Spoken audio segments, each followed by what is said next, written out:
Welcome to Divisive Issues, a comic book podcast where we talk about comic books. Most of the time. I'm Ryan Lynch. I'm Sly Crappo. And I'm Phil Maverickus. Hi. Hi. Hello.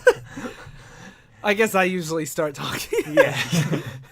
So, we were debating on what kind of Ghostbusters thing to talk about, and Sly picked this comic book. Tell us about it, Sly. So this comic book is called Ghostbusters. Ghostbusters The Other Side, to be specific. And because there's a lot of different Ghostbusters comics, right? Well, this is the first, one of the first Ghostbusters comics in like 10 years. There was a huge drought of Ghostbusters comics for like a long time, and this was the first one by IDW, the current publisher, and their first stab at it with some flawed attempts. And basically the story is about Ghostbusters get killed by a bunch of 1940s gangsters, the ghosts of 1940s gangsters, and they die and end up in purgatory. Yeah. That's pretty much it. I didn't know there were Ghostbusters comics before this, but it's interesting. So I was wondering, because this came out in 2008. You might know better than me, and listeners probably don't know as well as you do. Listeners don't know anything. They're just morons. What was the state of the Ghostbusters franchise after the movies? So what happened after the movies, you had, obviously, Ghostbusters 1, Ghostbusters 2. I just realized that really sounds like I'm setting up, like, Sly's talk, but really I don't know and want to know. But I said that so, like, stiff. Hey, guys! I didn't see you there. What'd you tell us about Ghostbusters, Sly? So yeah, Ghostbusters, you had the movies, the comics, not the comics. Yeah, actually, you did have the comics, but the comics were based on the real Ghostbusters, the cartoon, which was big at the time. And that was when, in the 90s? It had 1984, the first movie. Then the cartoon came out, it was big. People were hyped up for Ghostbusters 2 after the cartoon was so popular. Then the movie came out. Even though I like it, people hated it. And then after they didn't make another one, they bitched about Ghostbusters 2, and then bitched afterwards that they didn't make Ghostbusters 3 immediately after Ghostbusters 2. Because fan base can't be fucking pleased ever. But either way, then the cartoon ended after they fucked it up. The story editor, John Michael Straczynski, left. They basically made Slimer the main character. They made Janine into a fucking house mom. They made a bunch of dumb changes to try to make it more family friendly. And the cartoon ended. Yeah, family friendly, based on the first movie that has a fucking blowjob scene in it. Can you explain that scene to us, Ryan? Can you enact that scene? Dan Aykroyd gets a blowjob from a ghost, and it's super weird in an otherwise not adult movie. And also, that scene, like, that's the only part of that scene. Like, nothing else happens in the scene besides Dan Aykroyd gets a blowjob from a ghost. Yeah. So wait, is that canon? Would it need to be like a poltergeist to interact with the physical realm? Yeah. So you had Real Ghostbusters, the cartoon ended, and then when the cartoon ended, the comic ended. And then, just like with the movies, you had a drought of Ghostbusters for a long time.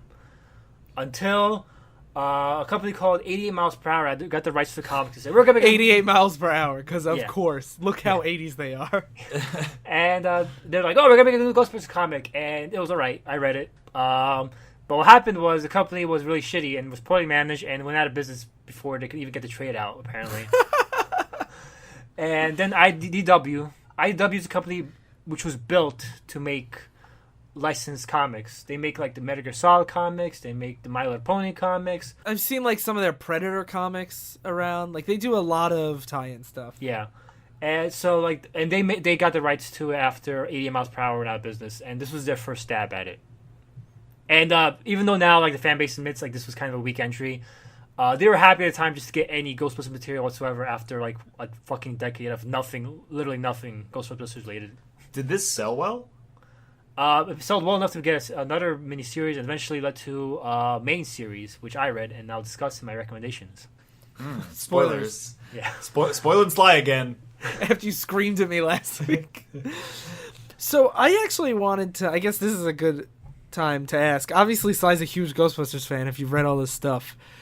Where do you fall on your love of the franchise, Phil? I almost know nothing about the series. I saw the first movie, I guess, when I was a kid. I don't really remember it that well. So I might have not even seen the whole thing. I might have just seen parts as kids do. Just the blowjob scene over and over and over again. Yeah, I watched that all day. But Yeah, I know very little about it besides obvious like pop culture references that you can't get away from. Like I Ain't Afraid of No Ghosts, and I've played the Ghostbusters NES game because it's shitty. But aside from that, I don't know much. I mean, I watched Ghostbusters 1 and 2 when I was a kid, like, a bunch of times, and I really like both of them. But, like, I never really... Still, I don't understand where, like, the extreme passion for this fan base comes from. Because, like, they're great movies. But, like, I was always way more into Back to the Future. Or, like, The Blues Brothers, to go with, like, another Dan Aykroyd movie. Or, like... I never realized... Were you into the Blues Brothers as a kid, though? Yeah. Okay, that's probably like a less common. But I don't think Blues Brothers is a big fan base as Ghostbusters. I know that. But I'm not saying like that it's as big a franchise or anything. I'm saying like I viewed it as like this is just another fun 80s Dan Aykroyd movie with like a great cast, but I never realized that it was a franchise that people felt so strongly about until like recently. You know, with all the other stuff going on. You mean the comic, Yeah, this comic, all this controversy. It probably mentioned the extreme passion of the fan base, because my first experience with Ghostbusters was the extreme Ghostbusters in the 90s.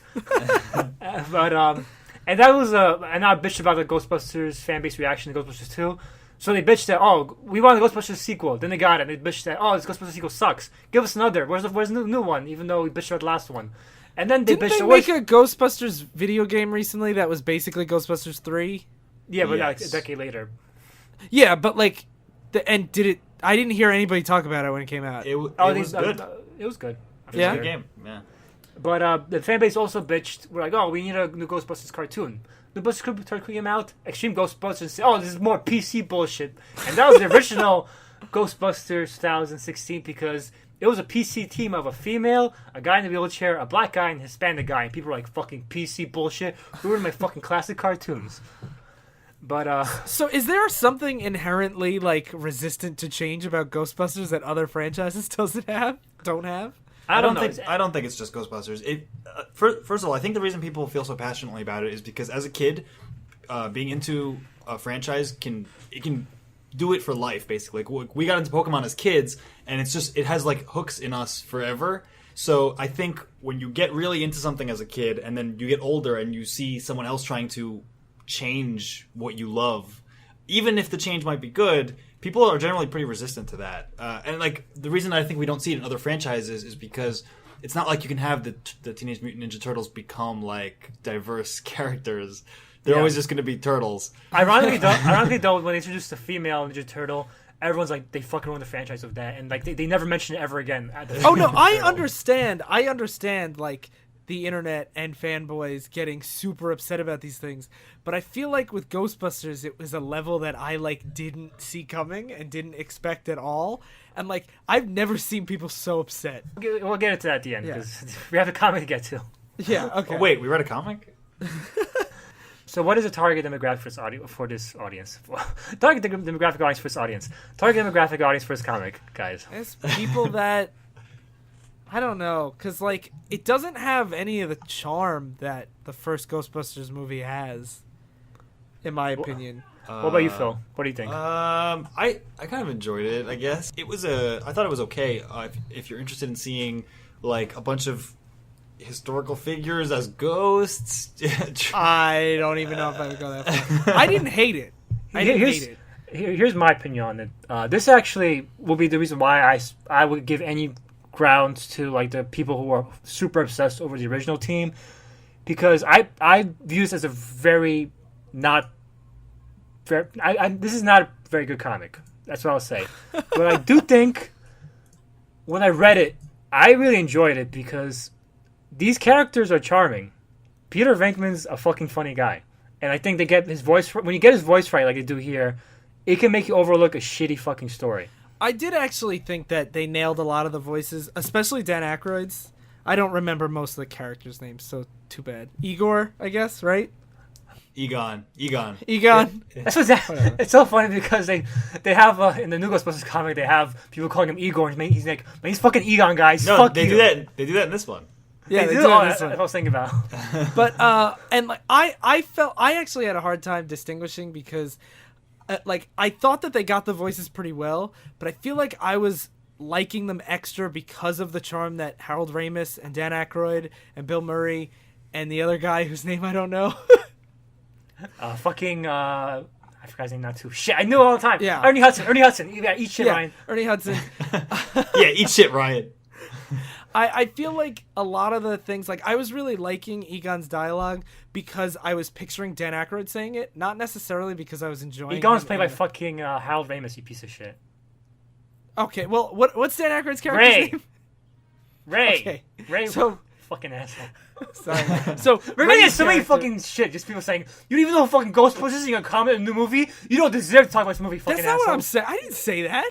No, but people are gonna be like, these people are fucking saying the movie's good. They didn't even know the fucking original characters. They can't We even didn't fucking see talk the about this. movie yet. Yeah, Sly, but you're a casual fag, so now anything you say can and will be Yeah. used against you in a court of the internet. Yeah. So. Okay, fine. I Whatever. actually had trouble remembering some of the actors' names, and I fucking memorized them because I know if I fuck up and fuck up Harold Ramis' name, I'm gonna get so much shit for it. You know, From I who? actually when I was reading it, I was like, I should really memorize these characters because I only know the actors' names and I don't know the character names. But then I thought Sly's definitely gonna be really mad at me if I mix them up, so I'm not gonna learn them. In fact, I'll learn them wrong. I was more interested in the different mobsters. I'm like, well, who's he again? I like how you probably forgot them, and now you're trying to make it seem like you were a fucking third-dimensional chess piece of shit. Fucking asshole. Okay, so anyway, all according to Kikaku. so I felt that I really liked Dan Aykroyd's character Ray in this book, but not because of the book, because like I pictured Dan Aykroyd saying it. And I love Dan Aykroyd. But that's what I mean. Like that charm that you ascribe to those characters in the movies adds a lot. But you fucking shit on me all the time on the show, Sly, because I'm like, I like this character because of what other writers did with them. And you're like, no, the work has to stand on its own. So fuck you, Sly. That's why, at the end, I admit this is a bad comic. Okay. As long as you know. Well, you're wondering like why people are so attached to it. The charm you attach from the books you like is like the same people attach to the first. Yeah, that's Ghostbusters. fair. That's fair. Alright. So Now, was it always the same characters up until Extreme Ghostbusters? Because I don't remember the cartoon at all. it was pretty much the same. Like the cartoon even kind of ignored Ghostbusters 2, where because in the Ghostbusters 2 they added Louis Tully, I believe his name was. I forgot the actor's name. Shit, everyone's acting even forget it. Oh, what a casual. The fucking nerdy guy, the fucking nerdy dorky guy. Yeah. Honey, I Shrek the Kids guy. Yeah, Rick Moranis. Rick Moranis, asshole. yes. Rick Moranis. That guy, his character was like in a few episodes, but he never became a member of the Ghostbusters as far as I know and stuff like that. Gotcha. Yeah, because, so just to clarify for everybody, Peter Venkman is Bill Murray. Igor is Harold Ramis. Egon. Fuck. Egon is Harold Ramis. Ray is Dan Aykroyd. And what was his name? Eddie something? Ernie Hudson. Ernie Hudson is Winston? Yes. Yeah. So in case, for when we invariably keep switching them up. So getting into the actual story. The story starts with a ghost mobsters meeting, or a bunch of old style, like classic mobsters. You Yeah, know, like the suits, like the pinstripe suits. They're like yeah. Prohibition era gangsters. Yeah. Yeah. Having a round table meeting. And like the leader of the group is called Freddy, or Fred, whatever. Yeah. And he's meeting with like some new mobsters, new ghost mobsters, like more like modern, like traditional gangsters of the modern era who look more like drug dealers and stuff. Oh, also for the record, we forgot to mention, it's written by Keith Champagne and drawn by Tom Nagoyan. Do you know Tom Nagoyan, Ryan? I know Dustin Nagoyan, who's totally different. Oh, okay, never mind. Because the name sounds familiar, so I'm like, It's, oh, one, Ryan. it's one of the most common Vietnamese names. I think it's also pronounced Nguyen or Gwyn. Oh, really? Yeah, it's like the most common last name in Vietnam. I'm not being racist, though. Just it is. You fucking piece of shit. Okay. So, we should mention the art, by the way, in the writing. So, the art is... well, how would you describe the art? Like, do you think it's good? I don't think it's bad. I liked it, actually. I like it. It's a little better than I usually expect from, like, licensed tie-in properties, because I feel like those usually don't get, like, crazy A-list talent. It didn't really stand out to me that much, but I didn't mind it at all. I like the ghost zapping effects. My opinion on it is, it's very technically competent, but I feel like my biggest beef is the actors. None of the characters look like the actors. Like Winston looks more like Eddie fucking Murphy. Fucking Venkman looks more like a young Jack Nicholson. Ray looks like he's fucking 18 years old. No, I think Ray looked pretty close to Dan Aykroyd. He's not that skinny though. No offense to Dan Aykroyd. Well, have you seen Blues Brothers? He's pretty skinny in that. But this is like fucking modern. It's supposed to make us think it's modern day fucking Dan Aykroyd. So okay, it's definitely not supposed to be like 60-year-old Dan Aykroyd. Well, like at least like 80s, 90s or 90s Aykroyd. But and also the Egon looks the closest, but he has weird spiky hair, like fucking bloomin' onions from Arby or something like that. Okay, Arby's doesn't have bloomin' onions. You mean Outback? You don't even know the actors? You don't know what a bloomin' onion is? Fuck you, Sly. Okay, so getting to the actual story. So mobsters meeting. The Ghostbusters become the doorbusters for a while and bust down the door. God damn it, Sly! What a fucking shitty joke that Yeah, it's like, is that even a joke, or is it just? One thing that I do want to point out stylistically that I think is really cool is all the ghosts' dialogue. Their word bubbles are see-through, like transparent. Oh yeah. Just a little bit, much like the ghosts themselves, and all the Ghostbusters dialogue is not. And I thought that was just a cool way to help distinguish when people are talking off screen or off panel and stuff like that. And I just thought stylistically it looked more like ghosts, I guess. Yeah, I also like the ghosts look interesting because throughout the comics you see they still have their wounds that killed them on their body, which is interesting. So you'll have guys with like a bullet hole in their eye or like bullet holes in their body, which is kind of an interesting effect. All right, so the Ghostbusters bust the rival gang, and but the lead mobster of the 1940s gangsters, Fred, he enters Venkman's body and pushes his soul out. So now Venkman's like floating outside his body, while this new guy's like, "Oh, hey, fuck you guys, I'm Venkman now," and fuck you guys, I am Venkman. It's Peter Venkman, right? Yeah, and he's like, "Oh, if you got any of my boys in that trap, you gotta free them. We're else I'm gonna."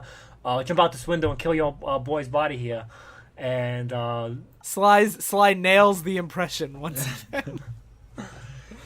and the Ghostbusters realize that if a body's spirit's forced out of his body too long, after a while it fades away and goes to like the big black dark abyss or something. Yeah, the dark void of despair. Yeah. Yes. And so they're like, "Oh, we gotta act soon, or else we're gonna lose Venkman."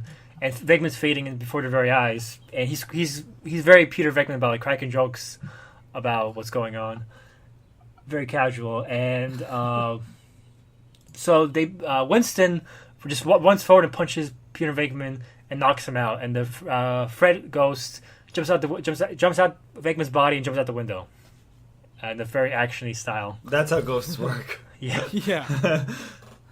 The lore of ghosts is very confusing too. Yeah, and they make fun of it throughout the comic too, which I appreciate because they're like, "Is that how the afterlife works?" Because a lot of this stuff, it's kind of weird. It's also interesting. Like even when the mobsters were meeting, the big guy Fred or whatever gets really mad because the other guy's disrespecting him, and he flips a table through the guy. Yeah, and it's just like it's played for laughs, where like he's choosing to interact it for no reason. Which I guess is it's pretty consistent with the motivation of the mobsters throughout the book, is they're just doing whatever they want for no reason. and it's like a nature thing. Like if this is what he would have done in life, this is what he does in death. Yeah. They go back to that a lot. Yeah. So the mobster goes to meet with his bosses to deal with the busters. To note, Venkman is like a vegetable now, and his soul's Yeah. out of his body. He's just laying there. And he's alive, but they see that there's no spirit activity or something. Yeah, the real Venkman faded away. They do classic Ghostbusters like fake science stuff, where they're like these readings of his soul, and it's like that's like pretty consistent with Ghostbusters. But the Fred's bosses are actually classic mobsters: Bubsy Siegel, Mario Lansky, Al Capone, and Lucky Luciano. I only know Al Capone. I don't know any of these guys. I honestly only recognize Al Capone too, but I knew that everyone else had to be somebody because they all are drawn way too detailed to just be nobody. And every time they made sure when they introduced the four of them, every time it cuts to another one, someone says their name in bold right before. Yeah. So I'm like, oh, I'm supposed to know these people. I will say also, maybe the actors were not drawn so well, but the historical ghosts you see actually look a lot like their pictures. I could tell it was Al Capone right away. Yeah. It actually makes me wonder if there was like a likeness issue with the actors, like they couldn't make them too close. To the actual. I think it has to be because if a character who will show up a little bit later, who's also very famous, he looks literally identical to his like photographs. Like he looks so much like it that I feel like they couldn't have just messed it up that badly. They probably had to make it look different. And they're also incredibly consistent with the way the main Ghostbusters look throughout the book. Yeah. It's not like he's trying and failing. Yeah, it's not like one panel looks just like Bill Murray. It's pretty consistent. The only hole in that theory is on the covers they look almost exactly like the Ghostbusters. Yeah, so That's I don't true. know what the deal with that is. I don't either. Maybe Nugent isn't like Bill Murray. He's like, fuck that guy.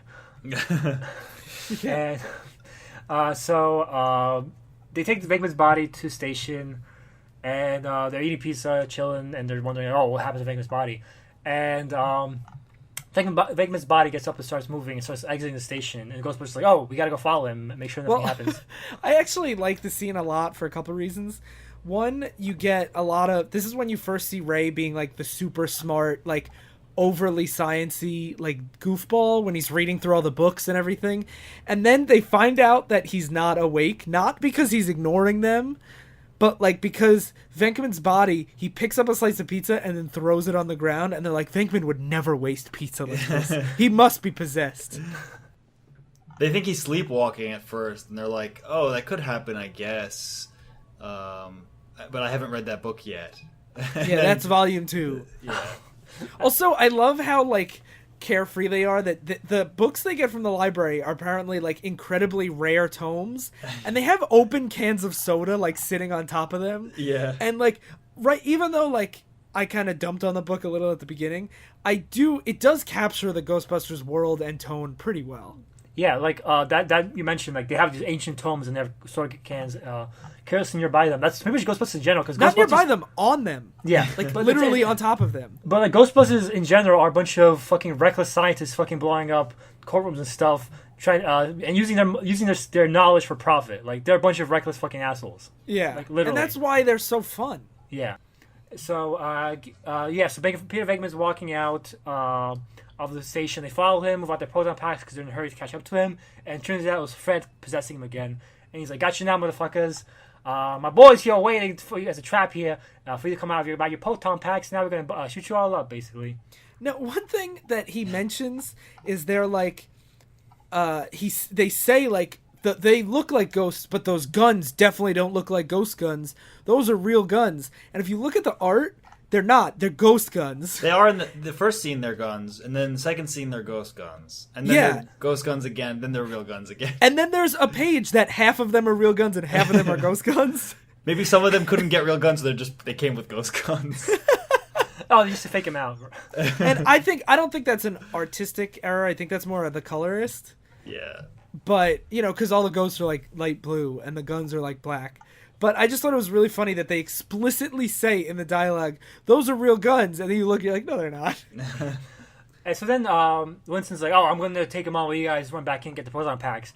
And I've always found this weird because Winston, in all the IDW comics, they try to make Winston like this heroic man of action.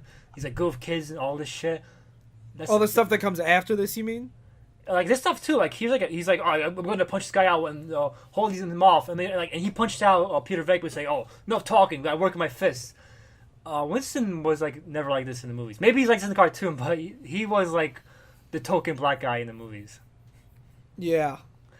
And I just find it funny because people bitch about Leslie Jones's character in the movie, say, "Oh, she's just a token black character, fucking streetwise, uneducated black woman." What a stereotype. While Winston was barely a presence in the original movie. If anything, that's an homage to the original that they should like eat up. Yeah. Well, it's one of the things you can't win, really. Yeah. You want it to be the same, but you don't want it to be the bad parts of it. Yeah. Yeah. But you also want it to not change at all. Yeah. And so Winston tries to fight them with his fists, and because they have guns, he loses, obviously. Also, they're ghosts. Yeah. Well, he goes to tackle Venkman, who's still. Oh, okay. Or like, but he's the only one without the gun. I guess he's trying to distract them, so they. He was trying to distract them. The Busters get busted and die. They all get shot to shit, and I was like, is this not a funny comic at this point? Because he literally gets shot with like Tommy guns, and they all bleed out. Yeah, and I was like, oh. And the final page is everyone's dead. So after this first issue, I actually was like, this is pretty cool. I could get into this. The premise is interesting, I think, of them being dead. But it did raise a question that, like, correct me if I'm wrong, but for the most part, the ghosts in Ghostbusters were like pretty monstrous in the movies. Oh, it varies. It varies a lot. Yeah, it varies. But like, I feel like most of the ones that they really captured were like super monstrous. And I feel like by introducing the idea that they're regular sentient people, the fact that they lock them in a prison for eternity is horrible. That's always been something up with the Ghostbusters lore. Because like, if you look at the Ghostbusters lore, people discovered all this new technology and they use it for profit, and use that at the expense of people in the afterlife. Yeah, because in the Ghostbusters lore, like, have ghosts just been around forever, but only now they can see them, or what? Well, in the actual Ghostbusters lore, what happened was when Gozer was coming, that was making all the ghosts become more active and stuff like that. And in Ghostbusters 2, the Ghostbusters slime. There's slime in the city that acts on people's emotions, and when basically the ghosts react to people's emotions, and the more the slime fucks up their emotions, the more the ghosts come out. Okay. So there was a lore. I don't know about the cartoons, but that's the lore reason in the movies. Issue 1 ends, and the cover of issue 2 is Egon, Winston, and Ray. Their spirits floating over their corpses, saying, "Here lies the Ghostbusters." Yeah, Igor, Eddie, and Aykroyd. So Fred tells the boss, Fred tells his busters that the bosses are dead. No, Fred tells his bosses, God damn it, Sly. the busters are dead and in the river, because you gotta put them in the river because you fucking mobster. Yes, they're sleeping with the fishes. Literally. Yeah. And did you really need to hide the bodies? Because people just say, "Oh, the Ghostbusters dead," and no one's gonna do anything about it. You know what I mean? Because the only people that can stop these ghosts are the Ghostbusters. So like, what's the point? Yeah. And, I do again, the monsters just do whatever they want because it's what they feel like doing. But he even says like he misses doing that. Yeah. Not only do they throw them in the river, they fill their bodies with bullet holes and then put them in a van and then drive the van into the river. Yeah. He says something satisfying about it. Nothing quite like the rush that comes from taking a long drive off a short pier. Yeah.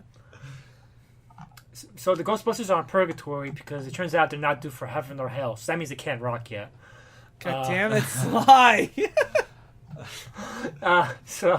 And they do get into some of the weird existential stuff here where they're like, there's mosquitoes in purgatory and they kill a mosquito and they're like, wait, but if you kill a mosquito in purgatory, what happens to its body then? Can you have a separate level of purgatory where if you die in purgatory you go somewhere else? You die in purgatory, you die in real life, guys. I actually really like that they don't answer these questions. Yeah. Because one thing that I like about the Ghostbusters is they're not like plot devices at all. They're like very regular, relatable guys. And like I really like the idea that like especially Dan Aykroyd's character is always taking notes, and like even when he's in super danger, he's like, I wish I had my camera, like this is so cool.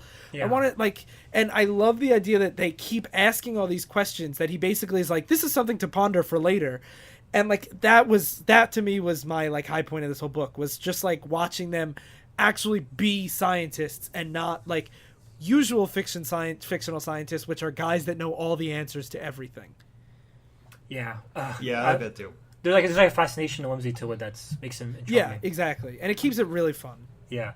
So, a grandma, conjoined twins, and 2 punk kids ghosts were in the purgatory waiting for them. So, we were expecting you. And they're like, are you guys the Ghostbusters? Like, they ask, like, the old lady's very polite about it. Yeah, and it turns out the ghosts were tasked by the mob to kill the Busters for real in purgatory. Like, well, whatever that means. Because they say that even though you guys are dead, you're still a threat to ghosts here where ghosts are. So we have to kill you again. You have to get twice dead. Yeah, And we kept hinting that Fred's like, oh, I love the thrill of doing all this old classic mobster stuff. And he says, like, I'm back to being alive to his boss. So fuck y'all. I'm going to stay alive and I'm going to quit and going to go bang some hookers and play some blackjack. I love this idea that a mobster boss gets a body, and instead of like, I have a master plan, he's just like, I have a body. This is going to be the best thing. I mean, it's like when Bender became a human in Futurama. Yeah. And he just like eats a million nachos and just has sex with everybody.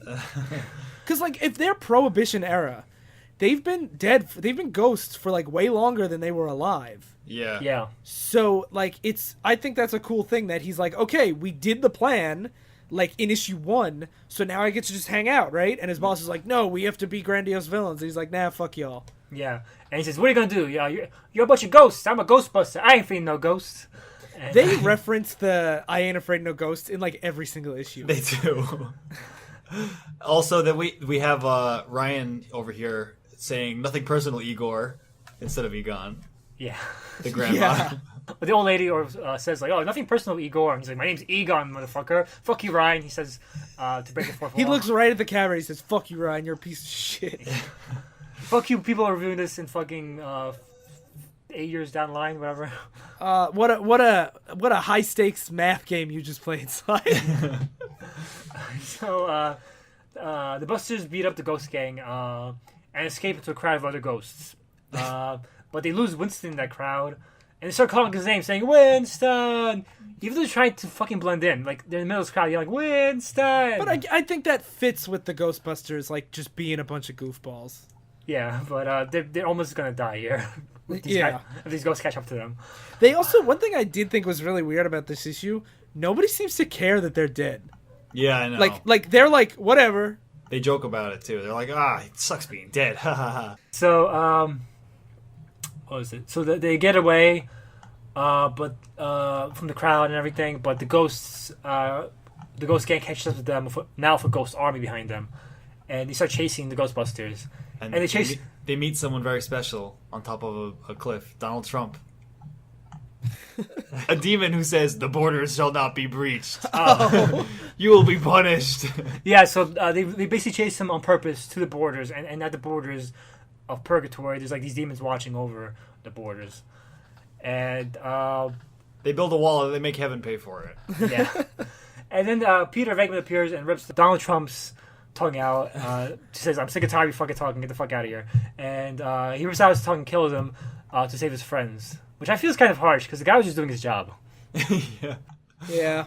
Yeah. So That's what happens when you have a PC culture, you know? Yeah. So he represents the like liberal media, ripping out the tongue of yeah. the real Americans. Yeah. yeah, Donald Trump. Yeah. Yeah. And so Peter Venkman has like superpowers now, and we're about giant demons' tongues. Yeah. And that's not Sly being coy. Like, they do explain he does have superpowers later. Yeah. Issue 3 begins with it turns out the mobs are just smuggling souls out of Purgatory by handing children over to border demons for food. I love that they're border demons. Yeah. All these Donald Trumps for food, because Donald Trump's these children. You heard it here first. I find this, like, we talk about the weird lore of Ghostbusters. I find it weird that the border demons hunger for human children.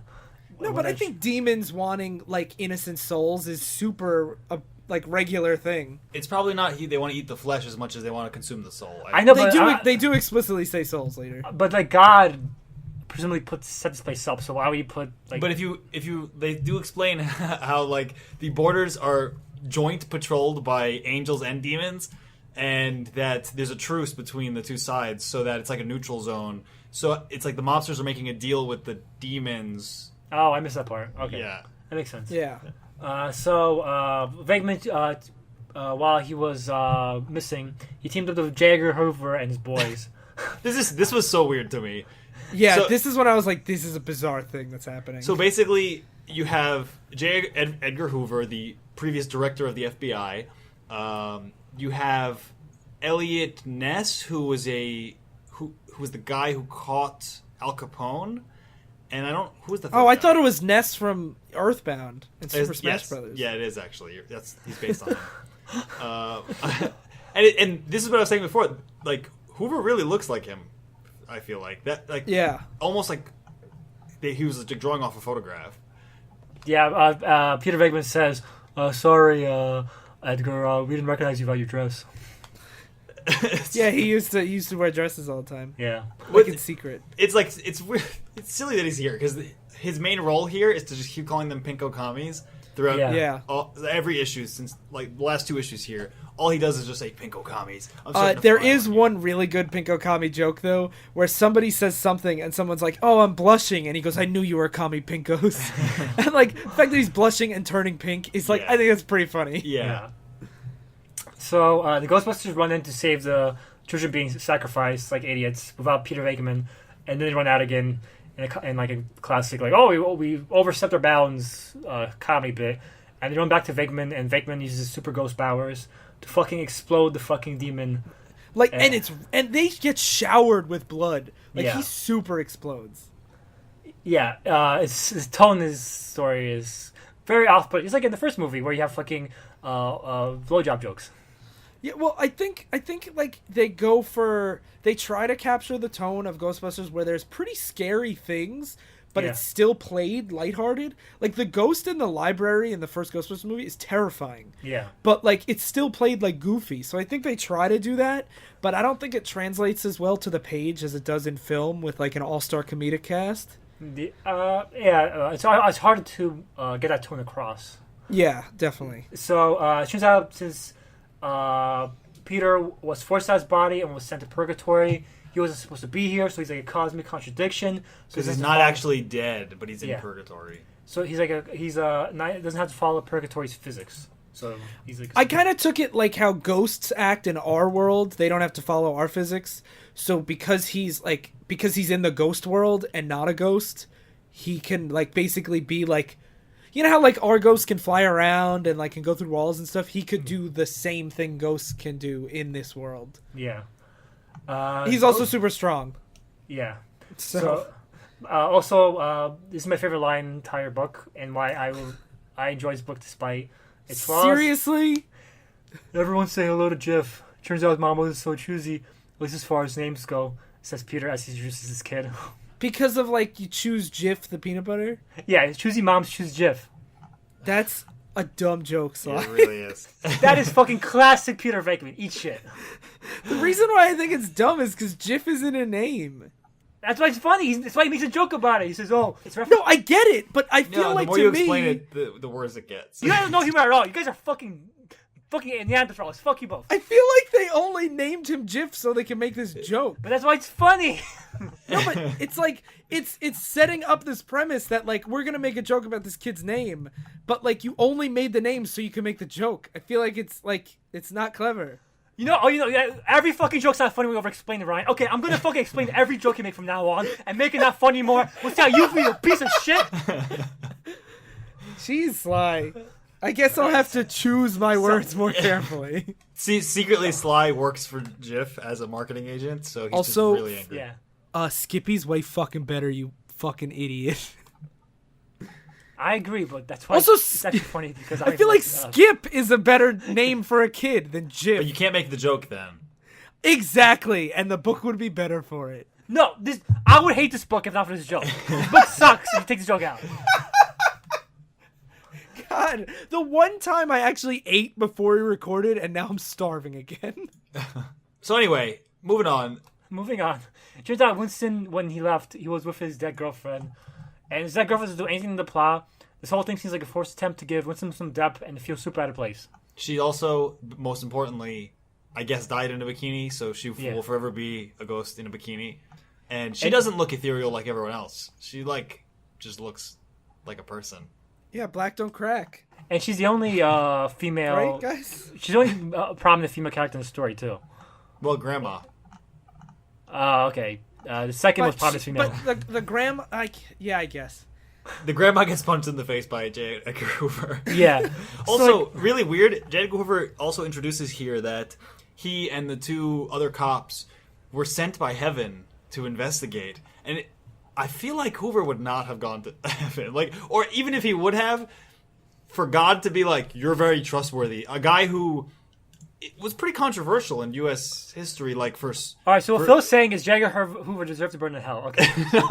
I'm not I'm not saying that, but like for God to be like, "You're my chosen," when he spied on the civil rights movement, spied on Martin Luther King Jr., like he was pretty controversial as a person for God to be like, unless God really hates commies and like was like. So what Phil's saying is if you're remotely controversial, you should burn in hell, just like Muhammad Ali. Fuck you. Sometimes to catch a monster, you have to unleash a monster, right, Phil? Who's better to catch prohibition mobsters than J. Edgar Hoover? That's okay. That's true. I think that's the extent of how they thought about this. It's like, who would go after mobsters more than J. Edgar? Yeah. Okay. Yeah, and Ness, he's gonna PK Thunder them. That's true. Okay. So the ghost mob interrupts Fred's hooker time. He's having sex with hookers in Peter Venkman's bodies. And they say, "Oh, well, you can get out of this business if you bust the Ghostbusters, but before then, you're working for us, motherfucker." And he's like, "Okay, since you asked so nicely." Fred as Venkman enters the station. Janine shows up at the station, seeing Peter Venkman shuffling through all their stuff, looking for the ghost traps to use on the Ghostbusters. And she's like, "Oh, what you doing, Peter? Peter."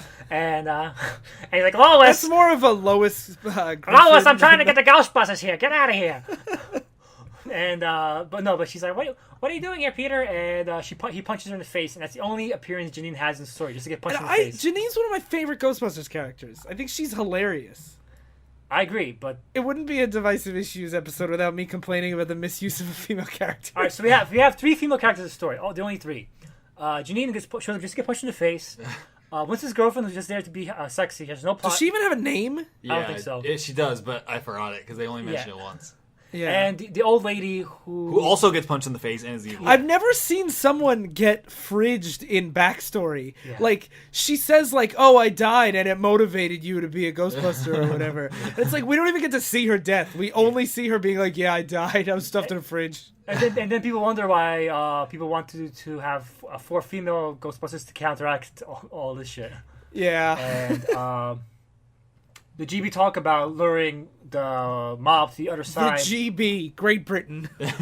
Great Britain decides we need to leave the UK and get the Ghostbusters over here. No, they leave the EU, not the UK. Fuck! I fucked that joke up. So the Ghostbusters said we need to enact Brexit, and we need to make the ghost mobsters like Brexit from reality and come to purgatory where Peter Venkman can kick their asses. Where Britain can die an economic death for sure. Yeah. But it doesn't matter because it turns out Fred in Venkman's body and the mobsters come to purgatory anyway to bust them in purgatory, so they die for real. Like we said before, die in purgatory, die in real life. What a strange panel this is for me too. The last page is them all coming to purgatory through some crack, and you have these ghosts. You have a samurai ghost coming through. You have a black guy with an afro and nunchucks. You have a baseball player. You have, like, Electra or something down there. Like, you have Popeye up top. I don't know. Like, who are these ghosts? They did some recruiting in the afterlife. Okay. And they're like, you guys want to go kill the Ghostbusters? Well, because what they'll do is they get to smuggle ghosts out of purgatory, so they have, like, all the power in purgatory. So, like, that's kind of worth joining the mob for. But apparently, according to the lore here, you're in purgatory only if you die before you're supposed to get here, so you have to wait till you should have actually died. But this samurai, how long has he been here? Has he been here for hundreds of years? Maybe he was immortal and he didn't know it. Maybe he's just a cosplayer who died in a samurai costume. That's very possible. So, issue 4 opens with my favorite cover out of the 4. It's Peter Venkman's ghost with the Ghostbusters logo crossing him out. That's pretty cool. The Yeah. covers are all great. Yeah. I really love the cover of them standing on their own grave. I think it's awesome. Yeah, I agree. And so Fred busts Venkman and traps him in the trap. Immediately, so you get rid of the superpowered one. Yeah. Where else do you get trapped, Sly, if not a trap? Trap TM as licensed by the Ghostbusters. Ryan, fuck you. Oh, okay. Yeah. Not like it's not like a Star Wars. It's a trap. Yeah. No, but trapped music, right? Or trap music. So Jeff walks right in front of Fred as Fred 1. Like they have the Ghostbusters busted and like in the corner, and he's like he's gloating, and Jeff just walks right in front of him and opens the trap right in front of Fred without him doing anything. I think he goes under his legs. Yeah, Like, he does. No one noticed, and none of his mob busters noticed. Hey, there's a fucking ghost walking into your legs. They were trying to ignore it because of how stupid a joke it was. And then what's awesome here is when Venkman gets busted out of the trap, he launches all the way to heaven. And he's like, hey, angels, can you help? And they're like, no, the Lord helps those. Jesus helps one who helps himself. Yeah, the Lord helps those who help themselves. And this is my second favorite joke, which you guys probably hate too, because you guys are fucking assholes. No, I love this joke. You're right. Thanks for the platitude. I'll be sure to ask not what my country can do for me while I'm at it, guys. And he leaves. I think that's pretty good. That's pretty good. Okay, so now that gets Ryan's seal of approval. Thank God. I can feel like I'm not a fucking idiot for liking a joke. Thank you, Ryan. The fucking arbiter of what's funny. I want to know. I made 3 jokes this time, and the entire time Ryan's like, "Fuck you, Sly. Fuck you, Sly." I have never criticized Ryan's jokes, and he's just a fucking asshole. Fuck him. Because I'm the fucking funny one. No, you should criticize his jokes. They're not funny either. Like, Okay. New rule: Ryan's jokes always suck, no matter what. Okay. Tell me, what's the shittiest joke I've ever made? Your life. Okay, I'll give you that one. All right. So, Venkman flies back and forces Fred out of his body. And now he's back in his old body, and the huge demon shows up and says, "Oh, the Venkman, you sold your soul to us, and now I get to eat you, and no, I get to torture you for all eternity." And in skunk urine. In skunk boiling skunk urine. And Venkman's like, the urine thing sounds great, but I think I'm gonna hold off. So the mobsters, the other side, as they're called, the other side is what names the mobsters leaders are. They want to sell out Fred as payment for transporting souls out of purgatory. And he wanted to torture Venkman. So basically, they were selling out Fred in Venkman's body. And now Fred's like, oh my god, they're going to sell me out. And Peter goes like, you're just another type of ghost. And starts busting him. Like it's a fucking massive demon. And Peter just takes his poison pack and starts shooting it. But it's just like demons are just like big ghosts. Yeah. That's kind of a boring way to tackle a problem. Yeah, it is. That's the problem with Ghostbusters in general. They always have a problem where realistically, you can just bust every ghost, and they have to make up bullshit ways how they just don't bust and trap every ghost they When meet. a problem comes along, you must bust it. Yes. See, I'm funny. I'm funny. Fuck you, Sly. Yeah. And then Frank shows up, and they're like, "Oh, well, I need the trap, guys." And Frank shows up, and gives him the trap. And Moon's like, "We don't need your help," and punches him in the face. and Frank says, Fred. "Come on, don't ruin my moment of redemption, guys." Yeah, Fred's like, now that I know I was going to be sold out, I'm going to help. But I just find it funny they it's a very classic Ghostbusters joke where he acknowledges the trope they're using. Yeah. Like, oh, yeah. my moment of redemption. And do you feel that acknowledging a trope makes it okay? Yes. Yes. I really Okay, do. Yeah. So do I. Tropes are not bad inherently, and they often work really well in a story. It's just that when it's so generic and overused, it can become really tiring for the reader. But when you acknowledge it, you kind of take away that fatigue because you're like, I know this is cliche, but it works with our story. And in general, I feel like acknowledging tropes almost always makes it so much better. Yeah. So Peter is about to die. Peter has his body back, but now he's dying because of the lack of oxygen. Yeah, the demon had mentioned earlier that like he worked out a deal with Fred or Frank. What is it? Fred.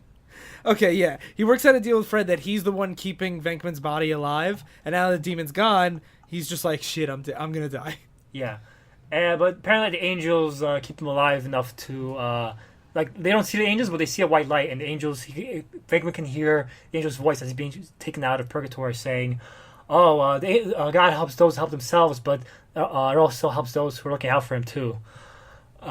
Yes, they say the balance has been preserved, so we can intervene a little here. And they don't just say Venkman here. They do a full-on fucking Jesus Lazarus shit. And yeah. It's a pretty explicit Deus Ex Machina because like it is a god. Yeah. Also, earlier Peter Venkman calls himself a Deus Yourself Ex Machina. Oh yeah, he does. Which is like a pretty funny like do it yourself kind of pun, but if you actually break it down, that makes super no sense. Well, yeah, he was just like, I can do anything in this world except not get busted, I guess. Yeah. Or breathe. But that's a good Venkman joke that Sly neglected to mention. Yeah, he probably didn't think it was as funny. You know why? Because I think that joke's shit, and your opinion is a piece of shit, Ryan. All right, so they bust the mobsters when they get back, and they ask them, "Oh, why'd you keep smoking souls?" And they're like, "Old habits die hard, I guess." I like that a lot. How they really try to question why the mobsters are doing this, and it's just like that's what we do. That's what we've always done. We're mobsters. What the fuck do you want from us? Yeah. Yeah. It's kind of weird because in real life they weren't doing it just to be mobsters. They were doing it for like money and power. But you know, When you're dead, you might be bored more. yeah, and they probably got some thrill out of doing that in life. So why not do it Yeah. in death? All right, so Winston says goodbye to his plot-irrelevant girlfriend. Jeff has more to do. He doesn't get to say goodbye. He just says nothing as they sit Well, he's there. not in a bikini. Oh, right. I was wish he wondering, was. like, is he gonna grow up and bang her? Do you grow up in the afterlife? Like, if you die as a kid, If you can't put on a pair of pants, I don't think you could grow up. but that doesn't make it's like so strange to think about, because if you die as a kid and you're in the afterlife as a kid, like, you would grow up mentally just from your experiences over time. This is one thing I always found funny, because in Ghostbusters 2, people bitch about the lore of Ghostbusters 2, saying, oh, the story is a guy in the portrait painting is trying to possess a baby, and they're like, oh, why does he need that specific baby? Why does he need this? Why does he need that? This lore makes no sense. And I'm like, Ghostbusters lore never made any sense, guys. It's fucking just for the sake of these guys busting ghosts. Like, don't try to overanalyze it, seriously. Yeah. Yeah, It's not meant. It's just a bunch of goofy guys busting ghosts. Okay. Yeah, and that's the thing is, usually I like to ask those kind of questions. Like, if you die, like, you can never change your clothes. You can't grow up or anything like that. But like Ghostbusters, it's not the kind of thing that you're going to answer this, like, how does the afterlife work? It's just supposed to be like, roll with it. It's fun. yeah. And so, and that ends our story. The end. Yeah. The end. Recap So- page. What's your guys' final thoughts? I liked it a little. I didn't like it as much when I first read it, but going through it again, it's kind of fun. I've switched back and forth 3 times. I did. First time I read it, I was like, this is really good. Then I read it and pointed out the plot details. I'm like, this is not as good as I remembered it. Now that I was going to the plot again, I'm like, it's better than I thought the second time. So I kind of did what Joe did when he read Civil War 3 times and made my peace with it. Yeah. The thing is, I think I'm going to segue to the next thing we should talk about with this answer. But I think if you like Ghostbusters, it's fun, but I don't think it necessarily, like, I wouldn't use it as an example why they should never reboot it. Like, I'm like, this is just a fun, like, adventure, but I'm not, I think it also shows that, like, it's not as totally perfect of a franchise that you can just tell endless stories that'll always be really fun. Yeah. Like, it's fine. It's fun. If you really like Ghostbusters 1 and 2, read it, but, like, if you're not a huge fan, I don't think you have to rush out and buy it. And the question I would, like, how long could you do this? Like, okay, we did it once, another comic maybe, but how many stories can you pull out of your ass? Because already this one felt very stretched, right? What like, kind of development do these characters get in this story? Like, why does it have to be these characters?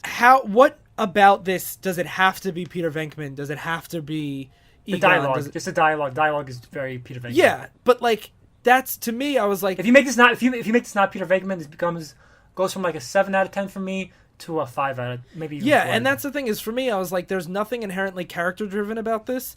I feel like if you had other interesting characters with, like, fun quirks in this exact same story, like, as long as those characters were good, I don't think it would change anything. I think it would change a lot, honestly. I mean, if you have equally fun but different characters, I feel like there's nothing inherently Peter Venkman about this plot other than just his jokes. Well, this is one of the flaws of the story is, like, since they probably feel you have to stick to the characters close to how they are in the films, they probably feel more restricted in telling a throwaway, more disposable story, like just a I random, could definitely see that too. rather than a story. Like if they had new characters, this might be a more nuanced, in-depth story where they actually develop and learn stuff through this experience. So, I think now we should talk briefly about the reboot movie. Now, none of us have seen it yet. No. But my question is, we live in a world where they could not have made this In the cast. Yeah, well, like, it was so long, and Harold Ramis unfortunately passed away. And Bill Murray did not want to do it. Bill Murray didn't want to do it, and Dan Aykroyd, as Sly so delicately put, is not skinny anymore. That's essential. But, like, the original cast could not have done a Ghostbusters 3. Do you think that if you had these characters played by actors that weren't... Because, like, in my opinion, I could be totally wrong, but I feel like there's very, very few comedians that even come close to Dan Aykroyd, Harold Ramis, and Bill Murray's level of... And I'm not ignoring Winston, but, like, I'm just I don't know him from anything else, but I'm a huge Bill Murray, Dan Aykroyd, and Harold Ramis fan. You don't know him from Adam. I guess. But like I don't know him from other as a full comedian like I do the other ones. My opinion is actually the problem with using the same characters. I do think that comedians are better, not strictly better, but somewhat better in certain ways than those, especially Dan Aykroyd. I think Dan Aykroyd's level of quality work limits itself after the 80s. But what I'm saying is like they have such unique styles. Recasting those characters, these characters are those actors. Yeah, exactly. That's what I'm trying to get to. Not as well spoken as you. Yeah. But like, I feel like if you were to recast them as somebody else, it wouldn't be like I would rather them make new characters. It's the same thing. Like if Robert Downey Jr. doesn't want to be Iron Man anymore, I would rather them pass the mantle to someone else than have a new Tony Stark because he's so defined. Like the character's so defined by his performance at this point. And, like, I would rather see a reboot with new characters than a watered-down version of these characters. Or not watered down, but, like, it would have to be different. So why not make them different characters? I agree. I think, in general, making new characters is a better idea because your space to work with is so much more limited when you're stuck with the old characters. I'm not sure if I prefer reboots to sequels, though. Like, the thing is, if I could pick, I would make it set in the same world. They are a second wave of teams. I wouldn't reboot it. Yeah, I think that is a much preferable way to do it because people are really fucking tired of reboots. They're like, nope, none of that happened. We're doing it again. Yeah. Why not have the same world where you, like you said, they're passing on the torch. Like the old Ghostbusters are fucking old, and they're training a new team of Ghostbusters. That could work. I don't really see why they always have to. And this isn't just Ghostbusters' fault. There's been so many reboots. Yeah, you can even do that without the original cast. Yeah. Because like they don't have to be trained by the original Ghostbusters. They could just like inherit their shit or like buy the building. All you need is a scene of Bill Murray on TV saying, "Thank you for your purchase of this Ghostbusters franchise. Here is what you need for this establishment." I'm picturing Bill Murray being like, I, one of the creators of this original stuff, are authorizing you to use it. Yes. But I do find that you're saying like you limit your stories so you can't tell new stories. I do feel if it was the fact that it's a reboot also limits it because this is the third film in a row where we basically have to deal with the Ghostbusters getting the tech together. The opening act is them just setting themselves up and then fighting a big bad at the end. Like, but that's why a sequel and not a reboot could avoid that problem because they could start out with like up to speed. Like they could start out with the training and tech and whatever, and go on an adventure right from the start.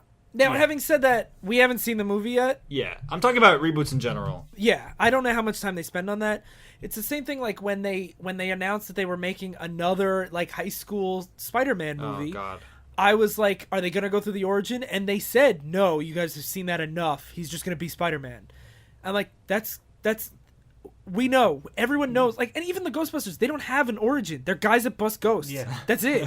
like they start the first film with the technology already pretty much made. Like, they're just putting in the field. Let's get into our next question real quick. Are you guys interested in seeing the reboot?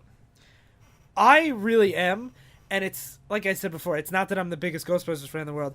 I just think if you were to make a modern comedy, like an ensemble comedy, I think the cast that they picked is, like, flawless. And I absolutely love every single actor and actress that they cast for it.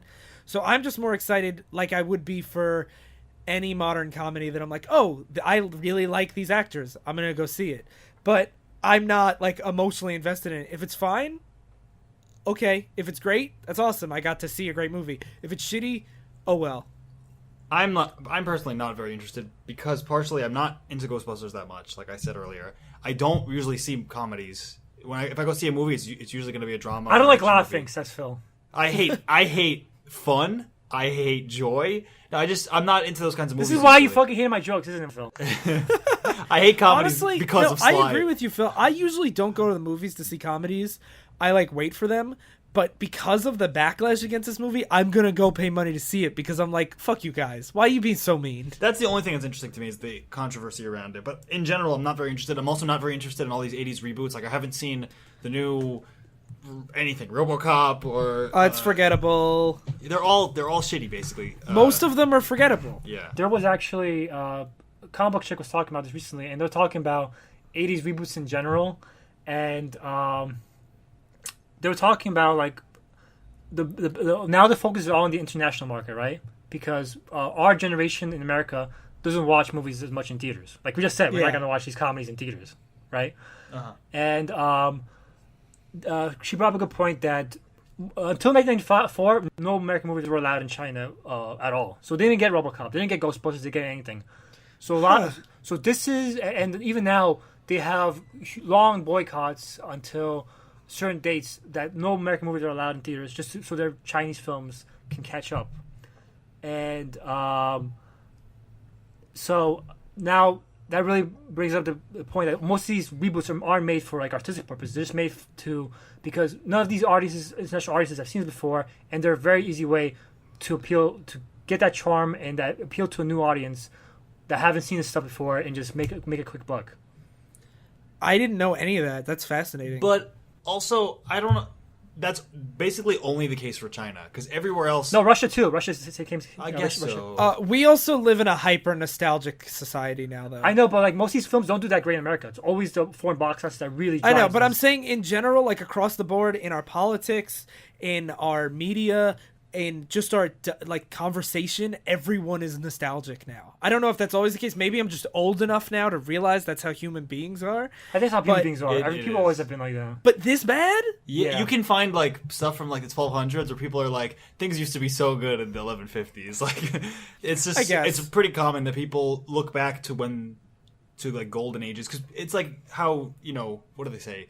How does that phrase go? The rose tinted glasses past something. Tinted glasses are green on the other side. Yeah, exactly. Yeah, that's what it is. Exactly. I don't know the phrase, but everything looks better in hindsight. I think choosy moms choose the past. Yes. Yeah. See, that's a good joke, Ryan. Why don't you like my fucking joke? I'm coming around to it. Okay, so... Notice how no one laughed at that joke, though. So I did. I did. Okay, yeah, well, it shows how shitty it is. And you hate comedy, so you're right. I don't hate comedy. I'm not going to go see one in theaters. All right, so Phil hates actors and comedies. Keep this in mind for every special edition from that going forward. He only likes drama documentaries. This is why he doesn't want to see the movie Ghostbusters. He's like, oh my god, actors and comedy? This is my nightmare. Oh my god. This is why I'm always recommending like anime too, because I hate actors. Yeah. And I like voice actors. Oh, okay. Have any of you seen Paul Feig's other films, by the way? Like what? Spy, The Heat, Bridesmaids. Spy was really interesting. I really like Spy too. I was like really kind of taken aback at how like ambitious it was. Yeah.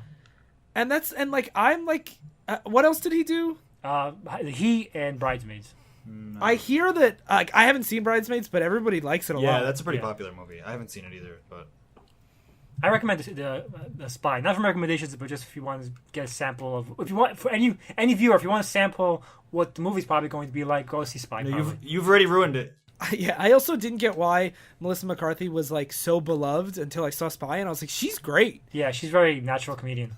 Yeah, and that's the thing is, Kate McKinnon is one of my favorite SNL cast members ever, and just like, I just think the cast for Ghostbusters is great, and the team behind it, I'm like, this is like, if there was anyone to make like an all-female Ghostbusters, this is who I would pick to do it. Yeah. So like, just for that, I'm not gonna, I'm gonna go see it just for. Even like, yeah, I didn't think the first trailer was good, but whatever. I can't tell with comedies. I'm always torn. Like, I can't tell if the actors are more important or less important than other movies. Because I can't tell if I hate this movie because the actors or because it's a comedy. No, I can't tell because in many movies, like, you can have great actors, but if the writing is shit, it's shit. It's a shit movie. And I can't tell if in comedies the funny actors can make it work anyway, or if the jokes still need to be written well. Or if I think for comedies it's all about the cast, because I've seen comedies that like should have been terrible. Like, anytime I see Jason Sudeikis in a movie, I'm like, this movie wouldn't be good, but he is so funny that like I love this. It's also important that a lot of modern comedies also skew towards improv. When you watch Spy, there's a lot of jokes in Spy that have no bearing on the plot whatsoever, and they kind of throw off the pacing a bit. But you could tell like they're just the actor, because like the scenes where Mr. McCarthy says, "I will punch you in the face, stick my fist up the ass, and make a spit roast out of you," and you could tell like she's just mouthing up different horrible things to do to this guy, like has nothing to do with the actual plot. Yeah. And like I think that's when the actors really come in, when you allow a lot of improv into comedy. Yeah, I agree. Okay, I accept that. So It's permissible. it feels always like that. Like he's the fucking emperor. I allow you to live, Sly. You will not die for your opinion. Not this day. Okay, so I do have a question that I want to ask you guys on the letters page. It's guess who it's from? Brian? X-Men Brian? Yeah, it's for Brian. And, Divisive Issues, Gmail, Twitter, Facebook, Stitcher, iTunes, rate and review, all that stuff. He says, how important is the art of a story and its overall impact on you as a reader? Why? Can a comic succeed in telling a compelling story if the art is poor but the writing is good? And what about the opposite? My personal opinion on this has always been, and I know a lot of comic readers disagree with this thing. Oh, the art shit, I can't look at it. I can't stand look at it. Feels like this too. He said, "V for Vendetta." Oh, I can't stand like a V for Vendetta. What? I didn't say it like that. He's exaggerating so much. What? That's crazy. Who's that? Is that Guy Davis? But like, he just kept bitching about it all the time, and I want to punch him in the face every time he did. Okay, but to be fair, it's not like that ruined the comic for me. I still really love V for Vendetta. I can complain about the art and still think it's a great book. It's David Lloyd. My bad. But that's besides the point. But unlike assholes like Philip, who should all die, I do not permit him to live. Burn in hell. Now you have my permission to die. Yeah, but like I feel like if the story is good, you can. It's like if the script is good in a movie where the director isn't fully competent, and that's what I feel like a lot of people don't get. Like the script for me is always the most important thing. You can get these great actors, great directors, great cinematographers, great directors of photography, great writers, great artists, get all this stuff together. But if the writing is shit, you're telling a shitty story with great visuals. Yeah. That's fair. I think it depends for me the style of the book. Like I've read really emotional books that had shitty art, and for me the shitty art does take away from it, where I'm supposed to be super wrapped up in like watching one of my favorite characters die or like something like that, and now I'm laughing at the face that Robin's making. Or and like that to me, or like even like in Grant Morrison's X-Men, there's a fill-in artist because no one on that run could keep a fucking deadline. And, like, it's supposed to be a big character reveal of two of my favorite characters, and it's totally ruined by subpar art. But at the same time, I've read books that were action-heavy, that had maybe not the best art, that it didn't detract from it very much at all. And I've read other books where the writing wasn't necessarily, like, super... Like, a book that I recommended earlier was and in other episodes was Grant Morrison's Arkham Asylum, A Serious House on Serious Earth. I really like that book. And the writing is great, but the art is so much better that I feel like the writing doesn't even matter as much. No, I disagree. I think if you didn't have Grant Morrison writing one of his best 80s books in that story, you will have something like Ruins, where the art is good and very painfully. That's true. But it's shit story. And, I mean... It's hard. That's very fair. I think a lot of times it is the extremes that matter more. Like you were saying, if the art is so bad that it takes you out, it becomes a problem. But mediocre art with a good story can just be fine. Yeah. But at the same time, like you were saying, the context matters a lot, because if I'm watching like an action movie that has bad cinematography and choreography, to me, that's kind of just shit already. Like, it doesn't matter how the writing is. It depends on how deep, like you said, it depends on the extremes. Like, if you can't see what's going on, like in an action movie, that's a problem. But like people point out the Avengers films, where like Avengers 1 and 2, people say Joss Whedon's not a good director. All his films look like they're on a TV set where it's not very interesting lighting, it's not very interesting camera work. But I still like the Avengers films because the writing is good. Like, yes, Joss Whedon still has a very TV mindset where he doesn't do very interesting camera work.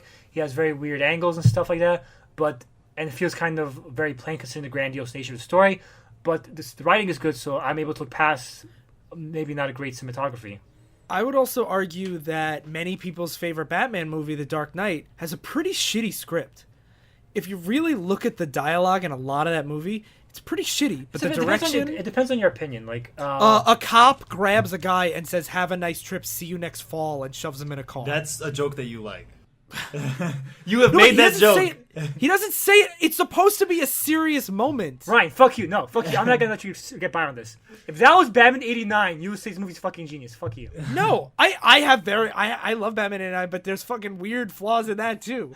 Like, I'm saying that like the Christopher Nolan Batman movies, to me, David S. Goyer is a terrible writer. David S. Goyer wasn't Batman #2. Fuck you, Ryan. You're wrong. What? He's only for Batman Begins. Well, whoever the screenwriter for The Dark Knight is, I think didn't do the best job. But the cinematography and the acting is so good, and the plotting is so good that I don't think it matters as much. Ryan is saying Jonathan Nolan and Christopher Nolan are shit writers. Good to know. I think that they're better directors than writers. Fight me. I will fight you. I'm going to go over there right now. I think the Batman movies, the Nolan Batman movies, have pretty bad scripts, so deal with it. I don't think they do, but it's also been a while since I've seen them. But I wouldn't say that the scripts are bad enough that you could like say that. That's what I'm saying. Is it's not an extreme. Oh, story by David S. Goyer, Dark Knight. Get fucked, Sly. Story's not script, Ryan. Fuck you. Whatever. He didn't write the script. Story's not script. Eat my shit. All right. I will go over to your house right now and make you my shit. Ryan. I declare that this conversation is over. Okay, but yeah, it has to either be really bad. I think it has to be really bad for me to be taken out of it. Generally, if one is really good and the other one's bad, the other one's mediocre, I don't notice. Yeah. All right, Cool. So recommendations? Recommendations. This is the most angry, heated episode ever. Well, this is good. It's what we fucking need. I have a good one. I have a good recommendation. Okay. I suppose my usual ones, which are shit. A lot of times they're stretched, but this one, if you like the whole like afterlife, people doing crime type thing, where it's mostly lighthearted humor, the LucasArts point-and-click adventure game Grim Fandango is basically set in the afterlife, and it's a very. They don't go into the questions of like you were saying earlier, you don't want them to have to answer existential questions of like, if you die as a kid, like what happens? It just has fun with it. And basically the game takes place in the afterlife and you play as a travel agent, kind of bringing people to the land of the dead, and they pay you basically to bring them there. And if they're more rich, then they get there like in luxury style, or you have to like walk them there.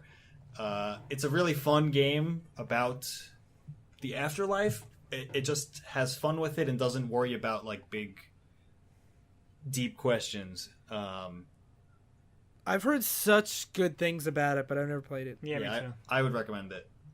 All right, so my recommendation is IDW's current Ghostbusters series, which is kind of a reboot heresy of this. Basically, it ignores everything except Ghostbusters 1, Ghostbusters 2, and Ghostbusters video game. And it's written by Eric Burnham, drawn by Dan Schoening. But the story is more of it's basically more of a long continuity-driven story where each issue goes to the next. Each story goes to the next story. I've read only the first volume of it. It deals with basically after Ghostbusters 1. They explained that the reason why Dan Aykroyd, Ray, the reason why he was the one who picked Stay Puft Marshmallow Man to be Gozer's form was because he was a selector, and new demons show up and basically say, Gozer's coming back now. You have to make her not be Stay Puft Marshmallow Man. They tie him down and basically try to make him think of stuff other than Stay Puft Marshmallow Man. And the challenge is he's trying to keep thinking of Stay Puft Marshmallow Man, so Gozer doesn't come back anything else. That sounds really fun. I'm definitely going to check that out. It is a great comic. I really love it. If you love this is why I was hesitant on saying they can never continue the stories with the original characters, because I read the comics and I think they do a good job of it there. But that's why I'm in the middle of I'm fine with new characters. I was fine with Extreme Ghostbusters. I'm fine with it here, but I also don't mind continuing with the comics with the old characters. I think either if you're hard pressed on it, you don't have enough of an open mind either way. You can make anything work as long as the writing is good, in my opinion. I think that's very fair. Yeah. Okay, so my recommendation is not necessarily the same tonally as Ghostbusters, but I'm going to go not to IDW, but to Kaboom, because what they're doing with their licensed properties is amazing. And I want to recommend the Adventure Time graphic novel, Fiona and Cake, because it's like an all ages, really fun kids book, and all the Adventure Time comics and all the graphic novels are really great. But this one I think is especially great because if you're not familiar with Adventure Time, it usually stars Finn and Jake the dog, and Fiona and Cake is a subset of Adventure Time where everyone's gender swapped, and it does a really, really good job at showing how you could still take the core of a character's like personality and what makes them so great and still switch their gender in a way that doesn't feel gimmicky. So it's PC bullshit, huh? Well, no. If you're a PC piece of shit, interested in Luke reboot, go read that comic. But anyway, You fucking SJW. the thing that I love about Fiona and Cake is it's written from a feminine perspective and and same thing with the Fiona and Cake episodes. And it's written like with a female sensibility, and like Fiona isn't just Finn but a girl. She's a totally independent character that still has a lot of things that like she's feminine and proud of, but still is very strong and has a lot of similar characteristics to Finn. And I just think that Adventure Time has always done a really great job at showing how you can play with gender politics and it still be very fun and accessible and not gimmicky or ham-fisted. And I really love all the Adventure Time books, so read them. Sounds cool. Cool. Anything else, guys? Anything else you want to yell at me for, Sly? Your entire existence. Okay. We'll save that for a bonus episode. Also, we had a big debate about this. I think if you want us to do the Ghostbusters movie, tell us. And if you don't want us to, tell us. Just tell us anything. Just talk Yeah. to us. I'd like to know what the listeners think, because it's not a comic book movie, but some of us think it's worth talking about, some of us don't. So I'd be interested It is divisive. in everyone's thought. Yeah, exactly. Even among us. Yeah, so I'd be interested in what the listeners thought. So that about wraps it up. So thank you guys for listening. We've been Divisive Issues. I'm Ryan. I'm Sly. And I'm Phil. Stay in continuity.